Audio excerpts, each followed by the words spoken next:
Tonight, before going anywhere farther, we only need to pause, not to think more, not to understand more clearly, but simply to remain still within this moment.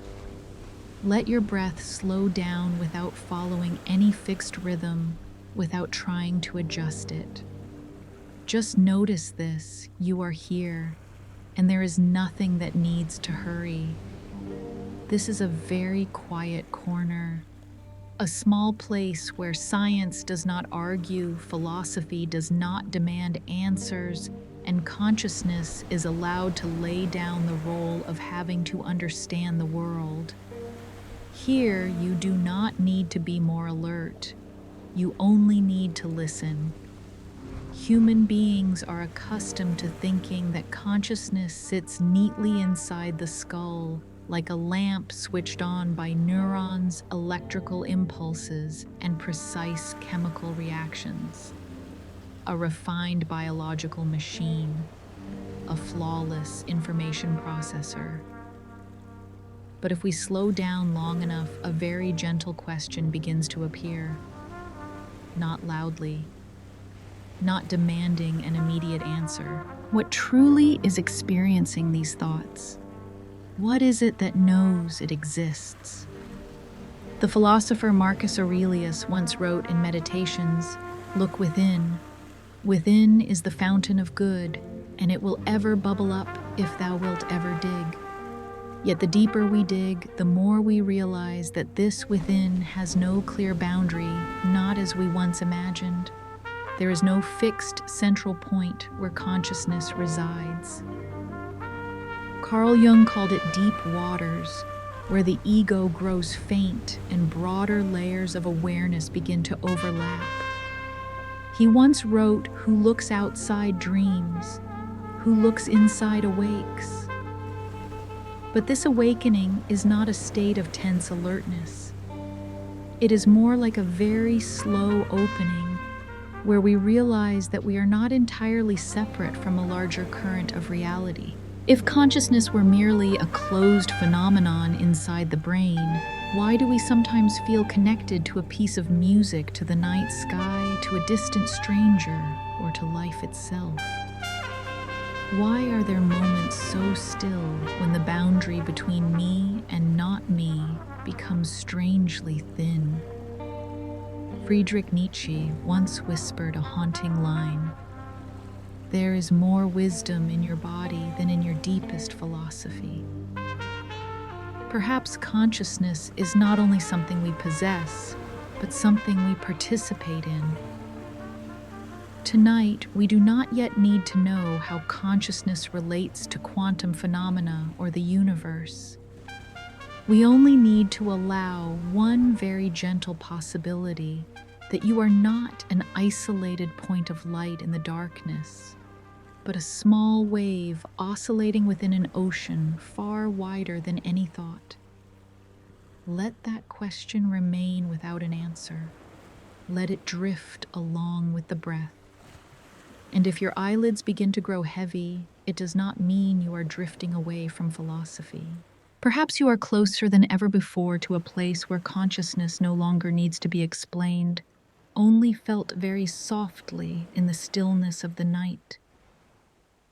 When you have remained long enough in that quiet corner, when the breath no longer tries to become slow, but has settled on its own, a very ancient question begins to appear. Not loudly, not sharply, simply resting there as though it has always been waiting for you to grow quiet enough to be heard. It is the most difficult question science has ever touched, not because it is technically complex, but because it reaches directly into the very thing that is listening to the question itself. Scientists call it the hard problem of consciousness. The term was introduced by the philosopher David Chalmers to distinguish it from a set of other questions he called the easy problems. Easy not because they are simple, but because they can be solved through mechanisms. How does the brain process information? How do neurons transmit signals? Why does damage to a specific region of the brain result in the loss of speech, memory, or vision? However complex they may be, those questions still belong to function. They describe how things operate. But then there is something that refuses to fit neatly into any diagram. When you see the color red, not the wavelength of light, not visual data, but the feeling of red, what is actually happening? When an old memory brushes against you, carrying a vague, almost nameless sense of nostalgia, who is the one experiencing that nostalgia? When the warmth of skin or the gentleness of a late afternoon spreads through your body, what transforms those physical signals into lived experience? David Chalmers once wrote, "The hard problem of consciousness is the problem of explaining why any physical process gives rise to subjective experience. Why is there an inside at all? Why is there not only motion, reaction, and behavior, but also a silent world where everything is felt? You can imagine a perfect machine. It speaks, reacts, even expresses emotions exactly like a human being. But is there anything at home inside that machine? This question has haunted thinkers for centuries. René Descartes searched for the final point of certainty in consciousness when he wrote Cogito ergo sum. Yet, even if we know that we are thinking, we still do not know why that thinking feels like me. Ludwig Wittgenstein in Philosophical Investigations warned that there are things that cannot be fully confined within language or definition. Perhaps consciousness is one of those things, not because we are not intelligent enough, but because we are trying to reach it with the wrong tools. Modern neuroscience can show which areas of the brain light up when you see red. It can measure electrical impulses, blood flow, chemical exchange. But there is no map that shows what red looks like from the inside. That gap between objective description and subjective experience is precisely where the hard problem resides. And because that gap cannot be filled with equations or brain images, some scientists have begun to slow down. They ask themselves, are we missing a deeper layer of reality? William James, in The Principles of Psychology, once wrote a sentence that is very gentle yet very deep. Consciousness does not appear to itself chopped up in bits. Consciousness does not arrive in fragments. It comes as a flow, continuous, unbroken.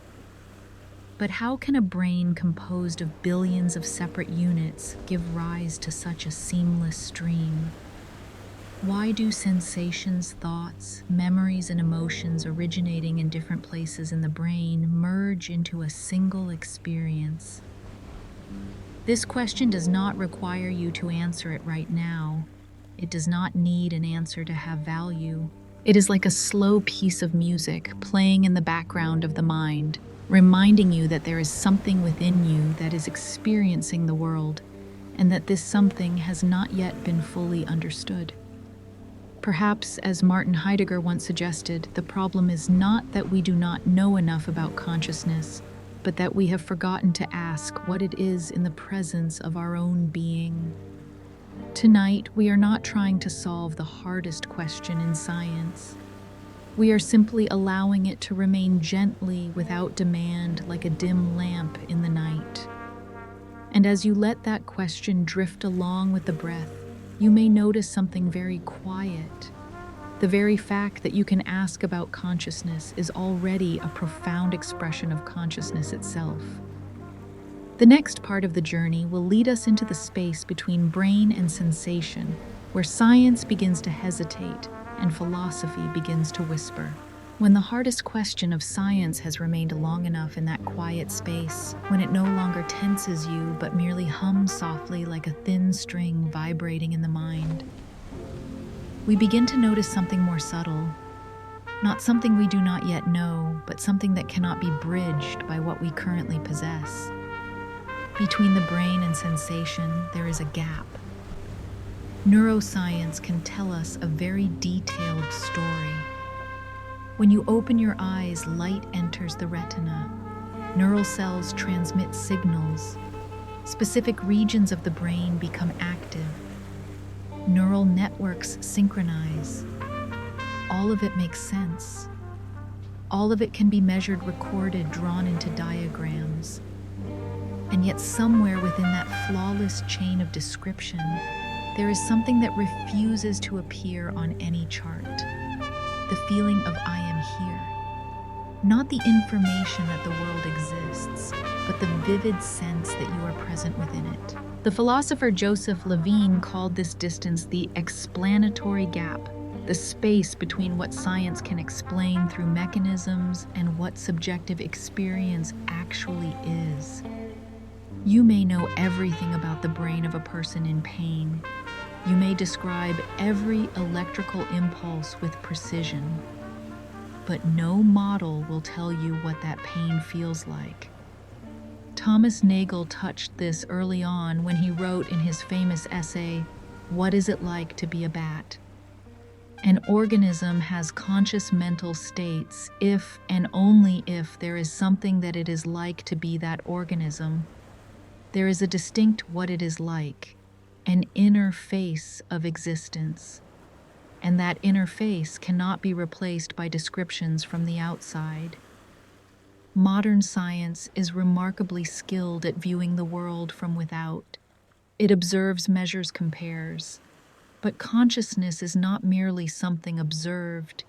It is the thing that is observing, and that is where the gap appears.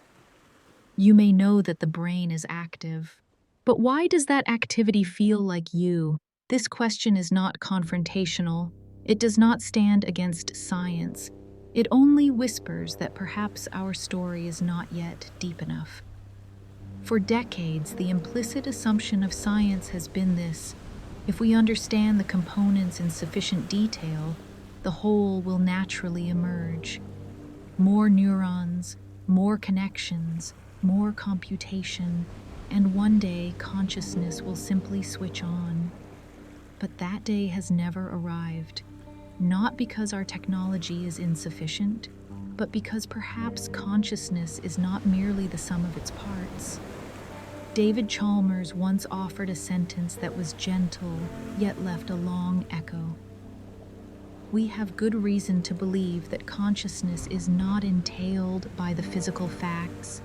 It is not that physics is wrong. It may be that physics is incomplete. There was a time when humans believed the world consisted only of solid matter. Then energy appeared, then fields, then curved space-time. Each time reality was not dismantled, it simply expanded. And perhaps consciousness now stands before a similar threshold of expansion. If we are missing a deeper physical layer, what might it look like? Not a new gear, not a secret chemical, but a domain where what is separate can connect, where time no longer flows in a straight line, where determinism gives way to possibility. A domain already familiar to modern physics. The quantum realm. Quantum reality is not loud. It requires no heavy hammer. It exists in the smallest vibrations, the subtlest oscillations of reality. There, a particle need not choose a single position. It can be in many places at once. Two particles can remain linked across thousands of kilometers. Information is no longer bound as we once assumed. Albert Einstein called this spooky action at a distance. He did not like it, but he could not deny it. And if reality at its deepest level is already this strange, then is consciousness the strangest thing we know, truly nothing more than a classical, coarse, mechanical phenomenon. Perhaps the feeling of being here does not reside in individual neurons. Perhaps it lives in the relationships between them, in synchrony, in overlap. in states for which we do not yet possess a language subtle enough to describe. Henri Bergson once wrote in Matter and Memory, "The brain is not the seat of consciousness, but the organ of attention to life. Not the place where consciousness is created, but the place where it is tuned, focused, shaped." If this is true, then the brain is not the source, but the interface, a meeting point between what is deeper and what appears. When we slow down long enough, the gap between brain and sensation no longer feels frightening. It becomes an opening, a door not yet closed. We do not need to leap immediately into quantum theory. We only need to allow the possibility that reality does not end where we once thought it did. And like every journey at night, we do not step into the new with noise. We step into it gently. In the next part, we will not rush toward equations. We will simply listen to see whether the quantum world, with all its fragility, ambiguity, and strange connections, might be whispering something about consciousness. For now, let the gap remain. No need to fill it. No need to explain it. Just feel this, the very fact that you can feel it all is already more profound than any diagram. And as that thought dissolves into the breath, you may allow yourself to drift even more slowly into the place where science begins to speak softly and reality begins to soften. When the gap between brain and sensation has become clearer, no longer like an error to be fixed, but like a pause that asks to be listened to, we can take one more very slow step. Not to find answers immediately, but to move into the place where reality begins to soften. At the deepest level physics has ever touched, the world does not operate in ways familiar to human intuition. Their things are no longer certain, no longer sharply defined, no longer an either-or. Instead, there is and. A particle can exist in multiple states at once. A possibility does not yet have to choose its shape. An event does not yet have to decide what it will become. Physics calls this state superposition. But if we say it very slowly, very gently, it is simply another way of saying this before being forced to become something specific. Reality is allowed to remain undefined. Before you open your eyes, darkness is not yet darkness. It is the possibility of light. Before you think of a memory, that memory has not disappeared. It is simply resting in an unnamed domain. Then there is another phenomenon, even stranger. Two particles may once have met, then been separated by vast distances, yet they continue to behave as though they had never left one another. Change one particle and the other responds instantly. No signal, no distance. Albert Einstein called this spooky action at a distance. He did not like it. It unsettled the comforting sense that the world is assembled from independent pieces. But the universe does not ask whether we are comfortable. And then there is tunneling. A particle can cross a barrier that by classical logic, it does not have enough energy to pass through. Not by force, but by possibility. At the quantum level, possibility sometimes matters more than strength. All of this was once considered irrelevant to lived life.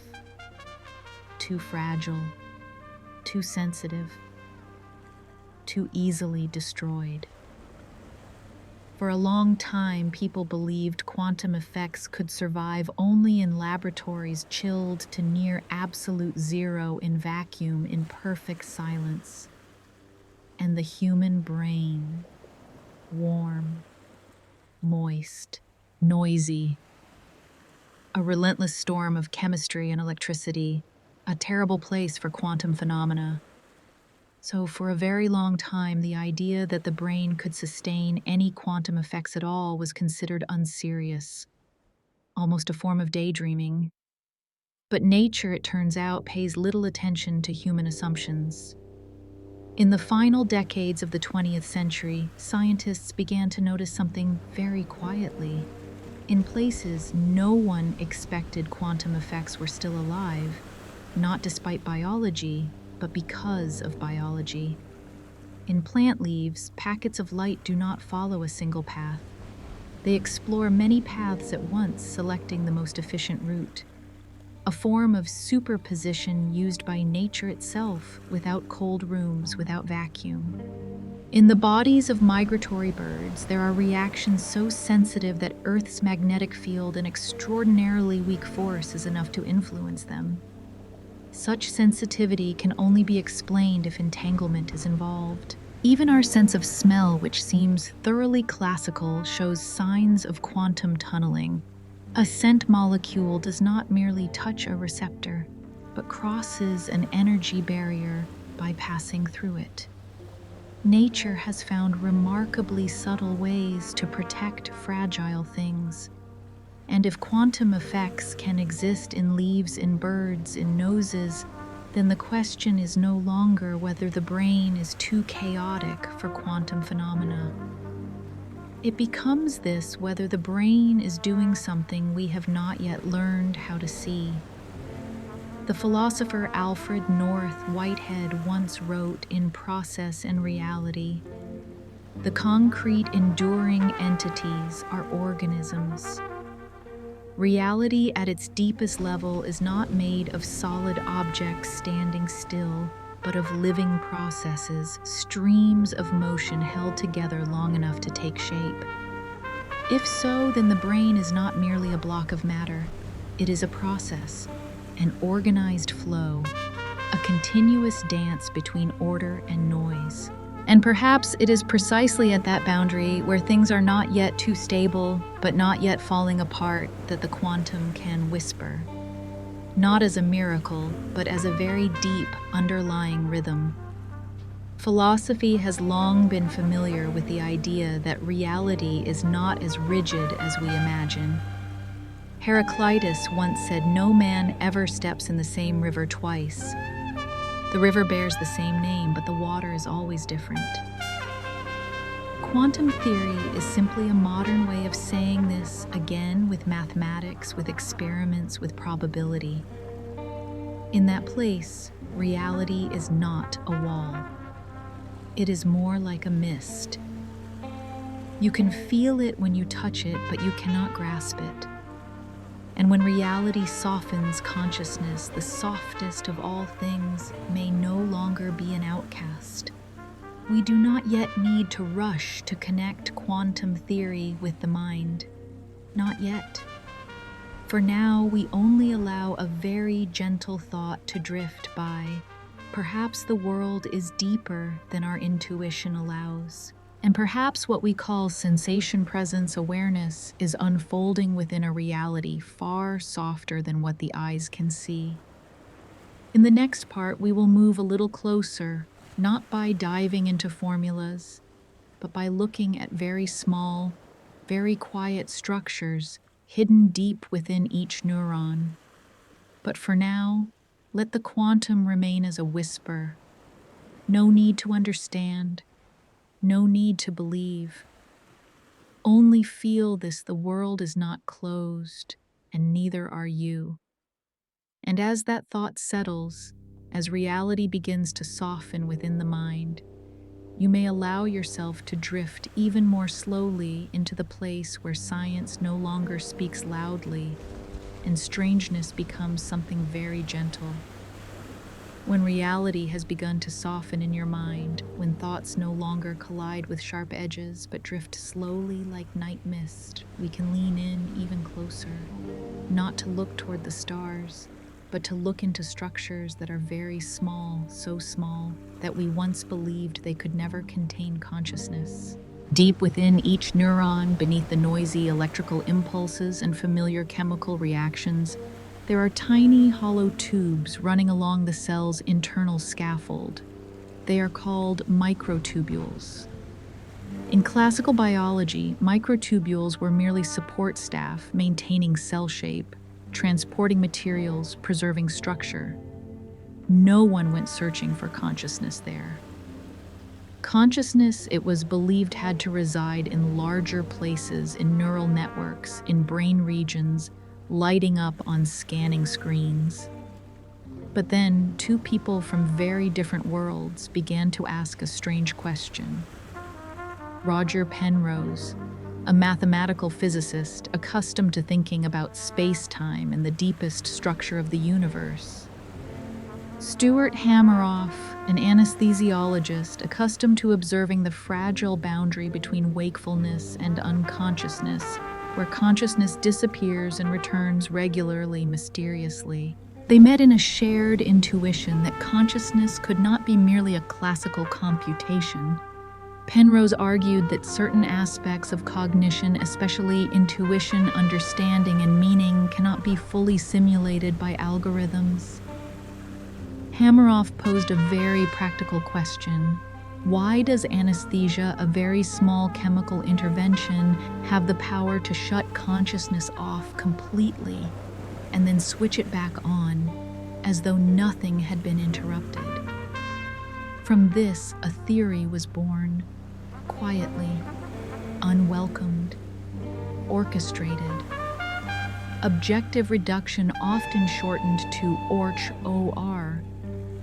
In this view, consciousness does not arise from the continuous firing of neurons. It is not an unbroken stream of electrical activity. Instead, consciousness is a sequence of discrete moments, very brief, very delicate events occurring when quantum states within microtubules collapse in an ordered way. Each such moment is a point of light of experience, a slice of awareness. And when these slices follow one another quickly enough, we experience the illusion of a continuous stream of consciousness, much like individual frames create motion in a film. You do not see each frame. You see only the flow. Consciousness in this view is not something that persists. It is something that repeats very rapidly. A rhythm, a pulse, a flicker of presence. But here is where doubt arises. Physicists immediately objected quantum states are too fragile. A little heat, a little noise, and they fall apart. And the human brain is a place of maximal disturbance. Warm, moist, always in motion. This destruction of quantum states has a cold name: decoherence.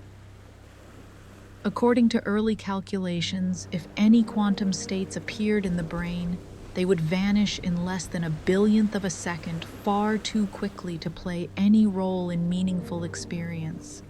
And so Orch-OR was dismissed as romantic, too beautiful, too bold, too far removed from reality. But science, like consciousness itself, does not always move in straight lines. Just as we became accustomed to thinking that quantum effects could survive only under perfect conditions, nature quietly demonstrated the opposite. Not through grand declarations, but through small exceptions. And it was these exceptions that led researchers to look again at microtubules, no longer as passive support tubes, but as structures that might protect fragility. Hameroff suggested that the shape, structure, and regularity of microtubules could create shelters, regions calm enough for quantum states not to collapse immediately. Not because the brain is quiet, but because within its chaos there exist microscopic silences. And if that is true, then consciousness need not be a continuously burning flame. It could be countless tiny sparks coordinated, orchestrated into a meaningful experience. Philosophy has long been familiar with the idea that time is not the seamless flow it feels like. William James described consciousness as a stream, but even a river is composed of countless small movements. Orch-OR simply pushes that intuition deeper down to the level where physics and experience begin to touch. Consciousness in this frame is not something that appears from nothing. It is an exquisitely delicate process situated precisely at the boundary between determination and possibility. And because it stands at that boundary, it is always questioned. But perhaps what makes Orch-OR difficult to accept is not only a scientific issue, it is also an emotional one. If consciousness does not sit neatly inside neurons, if it does not fully belong to me as something a machine possesses, then the ego too begins to soften just as reality softened earlier. We do not need to believe Orch-OR. We do not need to defend it, nor do we need to refute it. On this night journey, we only allow it to place a question where it belongs. What if consciousness is not a continuous beam of light, but a very deep underlying rhythm flickering beneath every thought? What if the experience of I am here is created not by noise, but by very quiet moments of collapse? In the next part, we will not argue whether Orch-OR is right or wrong. We will listen instead to see whether there are traces in the biological world, in the living body itself, that suggest quantum processes are not merely theoretical, but quietly at work. For now, let those tiny tubes remain in your imagination, not as machinery, but as microscopic breaths whispering very softly that consciousness may be more fragile than we think and far deeper than we ever imagined. And if your eyelids begin to grow heavy, that does not mean consciousness is leaving. Perhaps it is simply shifting into another rhythm, slower, quieter, and closer to sleep. When consciousness has been placed down into the smallest structures of the brain, when microtubules are no longer merely anonymous tubes, but become a possibility of experience, we can continue very slowly beyond the human brain. Not to leave the story behind, but to realize that what has just been suggested is not solitary at all. For long before humans learned to ask about consciousness, life itself had already been quietly operating according to principles more subtle than we once imagined. For a very long time, the quantum was seen as a demanding guest. It required near absolute cold. It despised noise. It feared collision. And so it was confined to laboratories behind thick glass in vacuum under strict control. Life, by contrast, is disorder, warm, moist, always in motion. No one expected to find the quantum there, and yet little by little nature began to reveal a very quiet secret. In delicate leaves, sunlight does not travel along a single path. When a photon enters the photosynthetic system, its energy does not test one route at a time. It spreads simultaneously across many possibilities, exploring all energy pathways at once, before selecting the most efficient one. A form of superposition, not in a cold room, but in midday sunlight. That near-perfect efficiency long puzzled scientists. Classical mechanisms were not fast enough, not subtle enough. Only when researchers allowed that quantum effects could live within biology did the story begin to make sense. And then the story took flight into the sky. Migratory birds, small and fragile, navigate precisely across thousands of kilometers. No maps, no satellites. They sense Earth's magnetic field, a signal so weak that by classical logic it should be drowned in biological noise. But it is not. Certain proteins in birds show signs of entanglement, delicate linked states sufficient to turn magnetism into a sense of direction. Not magic, just sensitivity carefully protected. And then there is smell. You inhale a familiar scent. A memory rises. A feeling spreads very gently. For a long time, smell was thought to be a matter of shape, a molecule fitting a receptor like a key into a lock. But some scents with nearly identical shapes are still distinguished with remarkable clarity. What is happening? One hypothesis suggests this odor molecule's tunneling crossing an energy barrier through quantum possibility, not merely mechanical collision. Olfaction. It turns out is not just contact, it is responsiveness to vibration. 3 stories, 3 doors, photosynthesis, migratory birds, scent. None of them were designed to prove anything. They are simply alive. And within that life, the quantum is no longer an exception. It becomes part of the background hidden beneath familiar surfaces, like the heartbeat you do not hear while speaking. The philosopher Maurice Merleau-Ponty once wrote in Phenomenology of Perception, "The body is our general medium for having a world." If the body is how we have a world, then perhaps the world is also entering us through layers deeper than we once believed. Life does not wait for humans to fully understand quantum physics before using it. It uses it first, very quietly, very efficiently, and this changes how we see ourselves. If leaves can preserve fragility, if birds can maintain delicate linkages, if scent can pass through barriers, then the human brain, one of the most complex structures nature has ever produced, is it truly too coarse for the quantum? That question no longer sounds naive. It becomes natural. The world, it seems, is not divided into 2 separate layers, one real for biology and one strange for the quantum. They overlap.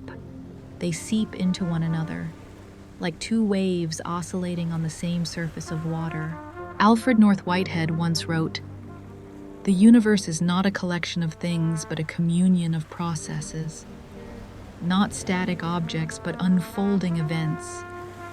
When you touch a leaf, when you hear a bird at night, when you inhale a very faint scent, perhaps beneath that sensation, there is an entire quantum dance breathing. Not loudly, not for display, just enough for life to continue." And if the quantum has always been there, not as something foreign, but as the silent foundation of biology, then its appearance in the story of consciousness is no longer a leap. It is simply the next step of a journey that nature began long ago. In the next part, we will return to the human brain, but with a different feeling. No longer as a noisy machine, but as a delicate living system doing what leaves, birds, and scents have done all along, protecting fragility so that something very deep can take place. For now, notice one very simple thing: the world around you is just as it was. But perhaps beneath that everyday surface, there is a secret breath, slow, subtle, and patient. And as you notice that breath, perhaps your own mind begins to breathe more slowly as well. When biology has begun to reveal its very quiet quantum breaths, when leaves, birds, and scents are no longer merely familiar phenomena, but have become doorways, we return to the closest place of all the human brain. Not to assert, but to listen more carefully. In the previous chapter, microtubules appeared as a fragile possibility, small regular tubes hidden deep within neurons, not loud, not showy. Now we do just one very slow thing. We lean our ear a little closer and ask whether within that silence there are signs of coherence. In the language of physics, coherence is not agreement, it is not rigid order. It is the capacity of many parts of a system to oscillate together to maintain a delicate relationship without being broken by surrounding noise. In the quantum world, coherence is often fleeting. A small collision, a thermal vibration, a touch of chaos, and everything dissolves. That is why for many decades it was believed that if any quantum states appeared in the brain, they would vanish almost instantly, too fast to matter. But science, when practiced slowly enough and patiently enough, sometimes answers with very quiet numbers. Some studies have begun to suggest that within microtubules, oscillatory states do not collapse immediately, not for thousands of seconds, not for minutes, just longer than predicted. Nanoseconds, microseconds, and in a few reports, even long enough for the brain to notice. In quantum physics, a nanosecond is a lifetime, and in neurobiology, a very brief moment can be enough to alter the flow of information processing. No one is claiming that this proves consciousness is quantum. No one seriously says that, but science does not always advance by proof. Sometimes it moves forward through small cracks in what we once believed to be solid. Here the crack is subtle that microtubules may not be entirely hostile to coherence. That fragility can be preserved longer than we assumed. The philosopher Karl Popper once reminded us that science does not confirm truth, it eliminates what is false. And each time an old assumption no longer holds, for example, the brain cannot sustain coherence, the space of thought opens a little wider. No one needs to rush into that opening. It is enough to stay near it. William James once wrote in The Principles of Psychology, "The transition from one moment to another is continuous. Yet that continuity may be composed of very discrete things. Just as light seems like a flow, but is made of individual quanta. If consciousness is a stream coherence, maybe the way that stream retains its shape while constantly changing, and then a very gentle thought begins to form. What if we are so accustomed to seeing the brain as a noisy machine that we fail to notice the quieter rhythms beneath the noise? What if 1 second, just 1 second, is enough to change how we see the brain? A second in lived experience is the moment you realize you are breathing. The instant an old memory touches the heart and fades. The moment you become aware that you are listening. If coherence can be maintained within those tiny structures longer than we once thought, then the brain is no longer merely a place where information is processed. It becomes a place where rhythm is held. The philosopher Henri Bergson distinguished measured time from lived time. Clock time can be divided endlessly. But the time of consciousness has thickness, a durée that cannot be sliced without losing its essence. Seen this way, coherence is not only a physical phenomenon, it is a beautiful metaphor for how experience retains its form amid constant change. We must say this very clearly and very slowly. These studies do not conclude. They do not stamp certainty. They do not declare victory. They only suggest. And in science, suggestion is sometimes the most precious thing of all, because it allows us to keep asking without defensiveness. Martin Heidegger once wrote, "Questioning is the piety of thought. To ask not to dominate, but to honor what has not yet appeared." When we ask in that way, microtubules are no longer objects that need to be proven. They become very quiet storytellers. They tell us this, that even in what seems like the noisiest world, there are spaces calm enough for subtlety to exist. They tell us this, that reality is built not only from force, but from fragile coordination. And they whisper this: if consciousness is linked to the quantum, it will not arrive like a lightning strike. It will arrive as a very gentle sustaining. In the next part, we will take one more step, not into a laboratory, but into a familiar phenomenon when consciousness disappears. Sleep. Anesthesia. The moment of no longer being here. But for now, allow yourself to remain a little longer with the thought that 1 second, just 1 second, can be enough to change the world if we are willing to see it more slowly. And as this rhythm of narration slows, as words begin to dissolve into breath, you do not need to remember coherence anymore. Simply allow the mind to hold one very quiet beat a little longer than usual. Perhaps that too is already a form of coherence. When the rhythm of coherence has been held long enough in your imagination, when the thought of very quiet oscillations begins to blend with the breath, we arrive at a phenomenon far more familiar, so familiar that we rarely question it at all. A phenomenon that occurs every day in hospitals, every night in operating rooms, and then disappears, leaving behind a perfect blank. Anesthesia, not sleep, not dreaming, but the complete absence of experience. When anesthetic drugs enter the body, you do not slowly sink into fading images. You do not drift through scattered thoughts. You vanish and then you return. Cleanly, precisely, mysteriously. For many years, science explained this with a familiar story. Anesthetics, slow neural activity, disrupt signal transmission, prevent brain networks from being sufficiently connected to generate consciousness. The story makes sense, but it is not complete. Because with the same dose, some brain regions remain active. Some neurons continue firing. Some electrical currents still flow. And yet there is no one at home.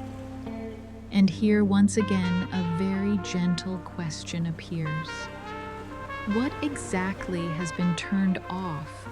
Stuart Hameroff, accustomed to standing at the boundary between wakefulness and unconsciousness, posed this question not in a philosophy seminar, but in the operating room. He observed that anesthesia does not merely slow the brain, it removes experience altogether. And if experience disappears, then what is affected may not be signal transmission alone. It may lie at a deeper level. Some studies referenced in this story suggest that anesthetic agents may bind directly to microtubules, those tiny tubes once mentioned as potential protectors of fragility. Not to destroy their structure, but to do something subtler to collapse coherence. If microtubules can no longer sustain a shared oscillatory rhythm, then the quantum moments, if they play a role at all, can no longer be orchestrated. And when that underlying rhythm is switched off, consciousness disappears even though neurons remain. What makes this story compelling is not its conclusion, but its philosophical consequence. In some experiments described, when microtubules are stabilized, when their structure is more firmly maintained, loss of consciousness occurs more slowly, not because the anesthetic is weaker, but because what the drug targets has become harder to disrupt. No one claims this proves anything. No one should. Science rarely changes by final evidence. It changes through a quiet discomfort when an old assumption no longer fully explains what we observe. Here, the discomfort is subtle. If consciousness were merely a product of neurons, why would intervening at the level of microtubules so profoundly affect presence? Perhaps consciousness does not switch off simply because neurons stop talking. Perhaps it switches off because the background rhythm is disrupted. William James once wrote in The Varieties of Religious Experience, "Our normal waking consciousness, rational consciousness as we call it, is but one special type of consciousness. Wakeful awareness, it seems, is just one mode, one way experience is organized. Anesthesia does not destroy the brain. It simply changes the mode to a place where experience no longer appears. And that is why anesthesia becomes such a peculiar clue. Not because it explains consciousness, but because it shows us that consciousness can be turned off without breaking the machinery. The philosopher Thomas Metzinger once suggested that consciousness is like a self-model that displays itself. When that model shuts down, the world remains, but there is no one to experience it. If Orch-OR is correct, if coherence in microtubules truly plays a role, then anesthesia is not a hammer smashing the brain. It is a very light touch applied precisely where fragility must be preserved. And this brings with it a strange feeling, not fear, but humility. For if consciousness can disappear through such a subtle adjustment, then your presence right now is not a given. It is a condition being maintained. Martin Heidegger once wrote in "Being and time being is that which is always the being of a being." Existence is not a thing. It is a way of happening. Anesthesia reminds us that consciousness is not the universe's default state. It is a very specific arrangement, very delicate, very easy to lose, and therefore worthy of listening to. Earlier we said that 1 second is enough to change how we see the brain. Here we can add 1 moment of unconsciousness is enough to change how we see wakefulness itself. When you fall asleep tonight, you will not disappear as you do under anesthesia. You will drift.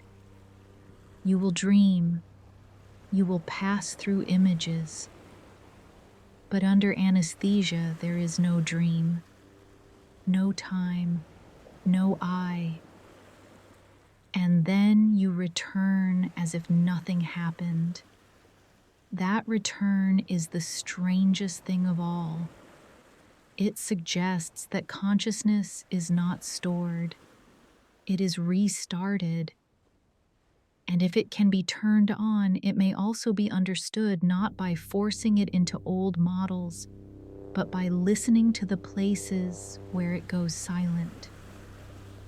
In the next part, we will take one more step from the disappearance of consciousness to the question of its unity. For now, notice something very gentle. You are here, not anesthetized, not switched off, just listening, just present. And perhaps it is precisely this fragility, the fact that consciousness can vanish, that makes this moment of awareness so profoundly precious. If your eyelids begin to feel heavy, do not be afraid. That is not absence. It is only a very gentle phase shift from one way of being present to another, softer, quieter, and very close to sleep. When consciousness has been seen at the moment, it can switch off when presence is no longer taken for granted, but revealed as a delicately maintained state. We arrive at another question, quieter, yet no less deep. A question not about what consciousness is, but about why consciousness feels like one. Your brain is not a single voice. It is a vast orchestra. Billions of neurons fire. Millions of processing regions work in parallel. Sound is handled in one place, color in another. Memory, emotion, bodily sensation, each has its own address. And yet, as you lie here listening to this voice, you do not experience the world as a fragmented control panel. You do not hear sound in one place, see darkness in another, and feel your breath in some distant corner.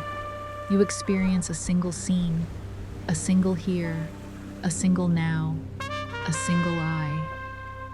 This is what science calls the binding problem.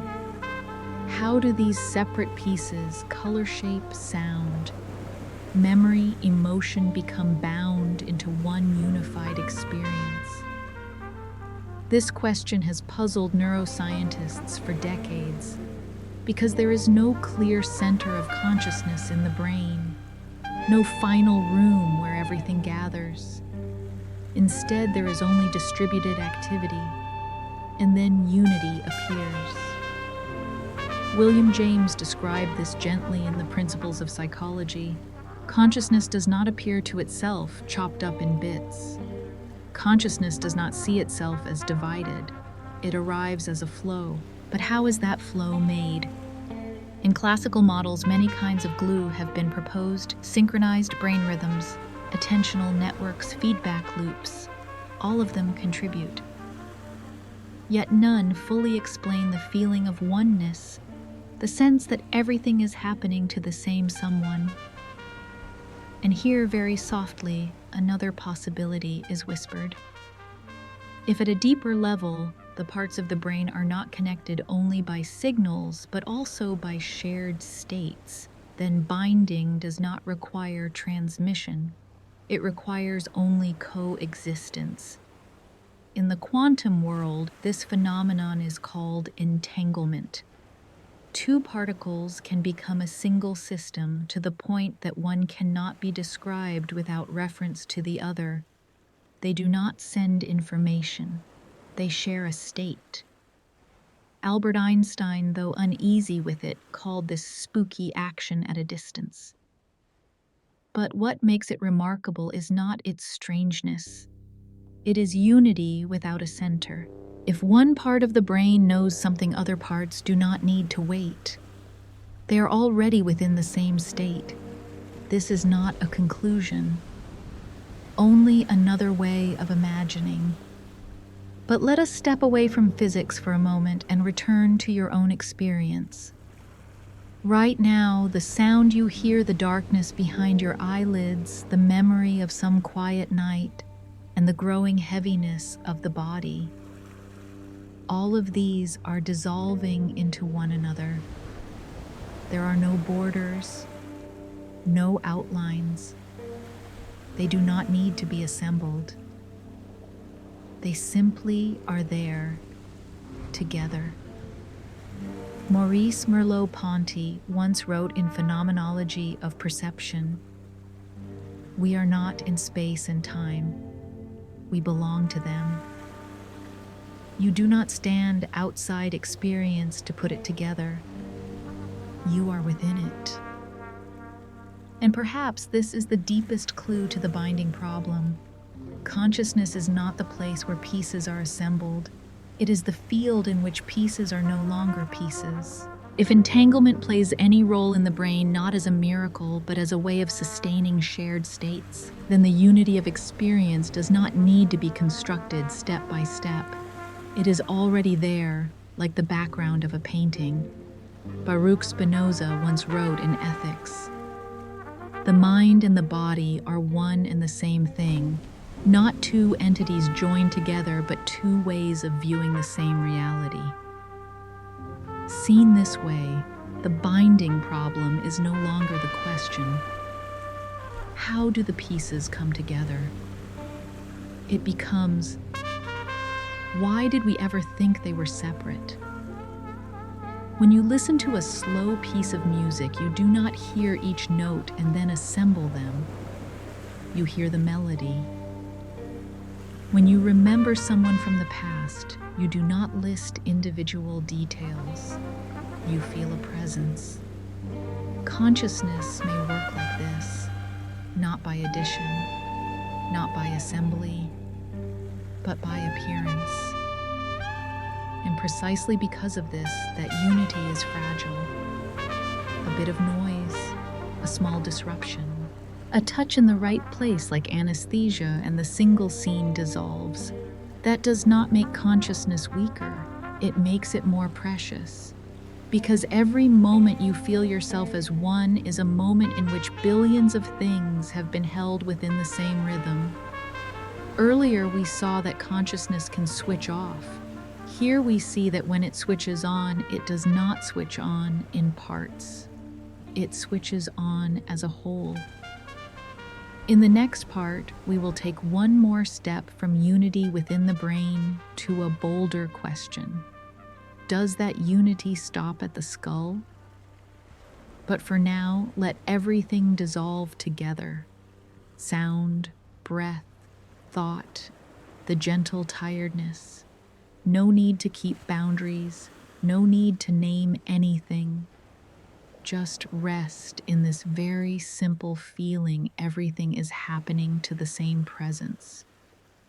And if that presence begins to blur, slowly dissolving into sleep that is not a breaking apart, perhaps it is simply another way for everything to remain one. When experience has been felt as a unified scene, when every fragment has dissolved into a single presence, we may take one more very gentle step, not outward, but beyond a familiar boundary. A new question appears quietly without demanding an immediate answer. Is consciousness truly contained entirely within the skull? For centuries, we have lived with a clear picture. Consciousness is inside the head. The world is outside. Between them are the senses like doors that open and close. Yet modern science, much like ancient philosophy, sometimes softens these borders, not through bold declarations, but through very gentle suggestions. In recent years, some experiments have been told like cautious stories, not to assert, but to ask. Researchers have observed hints that different regions of the living brain do not merely synchronize through electrical rhythms, but may share subtler states as if they are linked at a deeper level than signals alone, not by wires, not by sequential transmission, but by the coexistence of states. In the language of physics, this is called entanglement, but in lived experience, it may be felt as a quiet attunement. When you enter a room and immediately sense the atmosphere before any words are spoken, before any glances are exchanged, what is happening? Not specific information, not data, but a kind of shared presence. The philosopher Martin Buber once wrote in I and Thou All Real Living is Meeting, there are encounters that do not take place through words nor through explicit signals. They occur in the in-between. And if consciousness can bind the parts of the brain into a whole, the natural question follows, does this binding ability truly stop at biological boundaries? No one rushes to answer no, and no one should answer yes. Here what matters is not the conclusion, but the way the question is held. Some researchers speak of very faint signs, subtle correlations between the brain activity of people who are close to one another, not strong enough to prove anything, but strong enough to make one slow down. Slow down and remember consciousness is not merely an object, it is a process. Alfred North Whitehead once said, "The many become one and are increased by one." The one does not erase the many. It arises from them. If consciousness is a process, then the idea that it could extend or at least relate is no longer so foreign. Not as an infinite wave spilling outward, but as a network of information where each node retains its own identity, yet remains capable of resonance. Eastern philosophy spoke of this long before science had the word entanglement. But even within the Western tradition, the idea is not unfamiliar. Spinoza once wrote in Ethics, "The human mind is a part of the infinite intellect of God." Not to theologize consciousness, but to suggest that the individual mind may be a local expression of a wider structure. If so, then feeling alone in your thoughts does not necessarily mean your consciousness is isolated. It simply means you are experiencing a particular point of view, like an instrument in an orchestra. It does not play the entire composition, but it participates. When you listen to a soothing melody, you do not hear each instrument separately. You hear the harmony. Consciousness may work in the same way, not by dissolving individuality, but by relating. This does not make human beings smaller. It places them rightly, not at the center of the universe, but not excluded from it either. Maurice Merleau-Ponty once wrote, "The world is not what I think, but what I live through." You do not stand outside the world to observe it. You move through it with others in very quiet interweavings.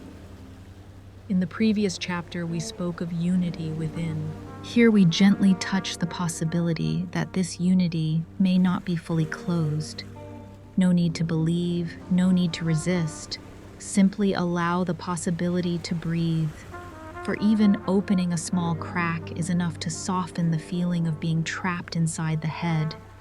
If consciousness is a network, then feeling tired, drifting, or slowly dissolving into sleep is not a withdrawal. Perhaps it is the moment you loosen your grip so that the network can support you more fully.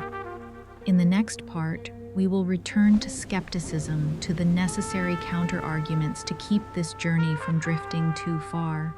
But for now, let one very quiet thought remain, that you are not merely a solitary point of light in a cold universe, but a node, distinct, fragile, and deeply real, within a network of information far larger than any thought. And as that thought softens, as the breath grows more even, you do not need to hold on to it. Simply allow yourself to be supported very gently by the possibility that consciousness was never meant to be alone. When consciousness has been allowed to extend beyond its familiar boundaries, when the possibility of a network larger than the individual has been touched very gently, it is time for this journey to slow down once more. Not to deny what has been explored, but to place our feet back on the ground.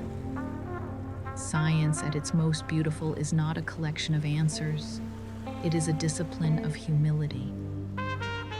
And it is here that objections arise not as enemies of imagination, but as necessary guardians at the threshold. Many scientists argue that we do not yet need quantum theory to explain consciousness. The brain, they say, is an extraordinarily complex classical system. Billions of neurons, trillions of synapses, countless feedback loops enough to generate behavior that is subtle, adaptive, and seemingly conscious. Classical models have gone very far. They explain memory, they explain perception, they explain even the most delicate distortions of human behavior. And then there is artificial intelligence, systems without bodies, without sensation, without lived history, yet capable of conversation, reasoning, creation, even the imitation of empathy. This raises an uncomfortable question: does consciousness truly require a deeper physical layer, or does it simply require sufficient complexity? Some argue that if a system behaves as though it is conscious, then whether it really is may be an unnecessary question. This is a serious position, and it cannot be dismissed by feeling alone. Even if we accept that microtubules may sustain coherence longer than expected, that does not mean coherence creates consciousness. Coherence is a physical condition. Consciousness is an experience. Between the two, there remains a gap. That gap does not disappear simply because we move from classical physics to quantum physics. David Chalmers, the philosopher who named the hard problem, has emphasized this clearly. Even when we have explained all the cognitive and behavioral functions in the vicinity of experience, the hard problem remains. In other words, even if you explain everything around experience, experience itself has not yet been touched. And then there is another question, deeper and even more unsettling. In quantum physics itself, we do not yet agree on how the world truly works. The measurement problem remains unresolved. What causes a quantum state to collapse into a specific outcome, the environment interaction, or something else entirely? Some interpretations say there is no collapse at all, only parallel branches of reality. Others say everything is random. Others retain a role for observation. And to this day, no interpretation is regarded as correct in any final sense. If the foundations of physics are still under debate, then building a theory of consciousness upon them demands great restraint. Here, humility is not weakness. It is a sign of intelligence. Karl Popper once wrote, "Our knowledge can only be finite, while our ignorance must necessarily be infinite." Every answer opens a new question. And sometimes the most honest thing we can do is not to conclude. This journey from brain to quantum to the possibility of non-locality is not meant to replace one doctrine with another. It is meant only to keep the question alive. Perhaps consciousness is a classical phenomenon. Perhaps it does not require the quantum. Perhaps all the signs we have seen are only refined coincidences. And perhaps they are early clues, not enough to conclude, but enough not to turn away too quickly. Ludwig Wittgenstein famously ended the Tractatus with these words, "Whereof one cannot speak thereof, one must be silent." But silence here is not an end.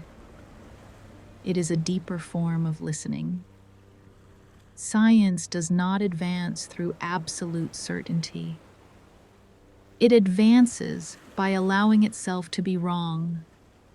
And in the study of consciousness, the closest thing we know, and yet the most alien, that attitude matters even more. We do not need to decide tonight whether consciousness is classical or quantum, local or non-local, individual or cosmic. We only need to keep the mind from closing too soon. Because when the mind closes, the journey ends. In the final part, we will not try to conclude. We will return instead to a very human feeling, quiet wonder at the fact that the universe can know that it exists. For now, let the objections remain like small lamps, not glaring, not extinguished. They remind you that not knowing everything is not a failure. In a world this vast, the very ability to ask questions is already a profound form of understanding. And when you allow yourself not to know for certain, when you stop forcing consciousness to fit neatly into an answer, the mind begins to loosen. Perhaps it is precisely this humility, not quantum theory, not neurons, that allows you to drift gently into the deepest, most peaceful sleep. When the objections have been set down very gently, when science has been returned to its innate humility, this journey can close not with an answer, but with a feeling. A feeling quiet enough that you no longer need to understand anything more. Along the path we have just walked, we touched ideas of immense scale. The brain, the quantum, consciousness. Possibilities that stretch beyond familiar human intuition. Yet if there is one thing worth carrying with you, it is not a doctrine, not a model, not a claim. It is the beauty of the question itself. Whether consciousness ultimately has anything to do with the quantum, whether Orch-OR will endure or dissolve into the history of science. The mere fact that human beings can ask about consciousness, can ask about their own presence, is already extraordinary. Carl Sagan once wrote in Cosmos, "We are a way for the cosmos to know itself." Not as a slogan, but as a very gentle reminder that within a vast, cold, seemingly indifferent universe, there have arisen beings who can feel, who can wonder, and who can ask. Perhaps consciousness is not the center of everything, and yet perhaps it is a note, small, fragile, but indispensable within a much larger symphony. A symphony that does not require a listener to exist, but becomes more complete when it is heard. If consciousness is a note, then you right now are resonating in a moment entirely your own, irreplaceable, unrepeatable, with no need to last, only to sound and then to fade.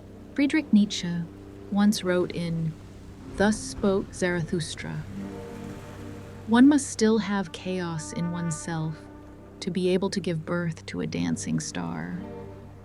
Perhaps consciousness is born from that very chaos, from the fact that the universe is not fully closed, not entirely determined, but leaves spaces where experience can arise. And perhaps sleep too is part of that symphony. Not the moment when the music ends, but when it changes key. As you drift towards sleep, consciousness does not vanish. It simply steps away from the center. It yields to deeper layers, more ambiguous, slower, and less verbal. There you no longer need to be I. No need to understand. No need to follow this story any further. Only to be carried. Throughout this journey, we have asked, what is consciousness? Where does it come from? Does it end at the skull? But perhaps the gentlest question is the last one. If the universe can give rise to consciousness, is it truly strange that consciousness might dream of the universe? Perhaps when you close your eyes tonight, the images drifting through your dreams are not merely products of the brain. Perhaps they are a very intimate way in which reality continues to tell its story through you. Gaston Bachelard once wrote in The Poetics of Space, Immensity is within ourselves. Not that the universe is inside your head, but that the feeling of vastness has found a place to appear. And that place in this moment is you. Tomorrow, science will continue. Experiments will go on. Models will be revised, replaced, or set aside. But tonight, you do not need to carry any conclusions with you. Only this very quiet sense that to exist, to feel, to be tired, to let go is already enough. In another journey, we will return to a different question, one even closer to home. How does the brain, from scattered signals, construct a reality that feels so solid? Why might the world you perceive not be the world as it is? And why is that not a mistake, but a gift? That, however, is a story for another night. For now, let this story close not with a period, but with a pause. Let your breath slow. Let your body grow heavy. Let thoughts dissolve like musical notes that do not need to be remembered. If the universe can dream perhaps tonight, it is dreaming through you. And if you drift into sleep, that does not mean you have left the journey. Perhaps you are only stepping into its deepest part,